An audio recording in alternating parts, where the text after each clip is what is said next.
IDFC first bank లో 590 కోట్ల fraud జరిగిందంట. వాళ్ళ బ్యాంక్ చెప్పేదాని ప్రకారం వాళ్ళ యొక్క చండీగఢ్ బ్రాంచ్ లో హర్యానా గవర్నమెంట్స్ యొక్క అకౌంట్స్ ఏదైతే ఉన్నాయో అవి రికన్సైల్ చేస్తుండగా 590 కోట్ల ఫ్రాడ్ బయటపడింది.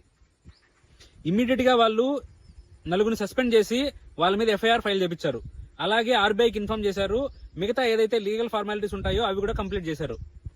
ఆర్బీఐ చెప్పేది ఏంటంటే ఇది ఒక సిస్టమాటిక్ ప్రాబ్లం కాదు, అంటే ఇది ఈ బ్యాంక్ స్పెసిఫిక్ గా జరిగింది, మిగతా బ్యాంక్స్ కి అఫెక్ట్ అవ్వదు అని ఆర్బీఐ చెప్తుంది.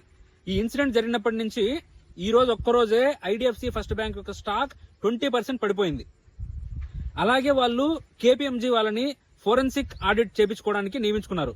సో అలా అసలు ఎలా జరిగింది, ఏం జరిగింది అనేది మనకి ఫోరెన్సిక్ ఆడిట్ రిపోర్ట్ కేపీఎంజీ వాళ్ళు ఇస్తే గానీ మనకు తెలియదు. ప్రస్తుతానికైతే గవర్నమెంట్ ఫండ్స్ మెయింటైన్ చేసే బ్యాంక్ ఎంపానల్మెంట్ ఉంటుంది కదా, దాంట్లోంచి ఐడిఎఫ్సి ఫస్ట్ బ్యాంక్ ని తొలగించారు. ఐడిఎఫ్సి ఫస్ట్ బ్యాంక్ మళ్ళీ ప్రజల యొక్క విశ్వాసాన్ని గెలుచుకుంటుందా లేదనేది మనం అయితే చూడాలి. Thank you so much.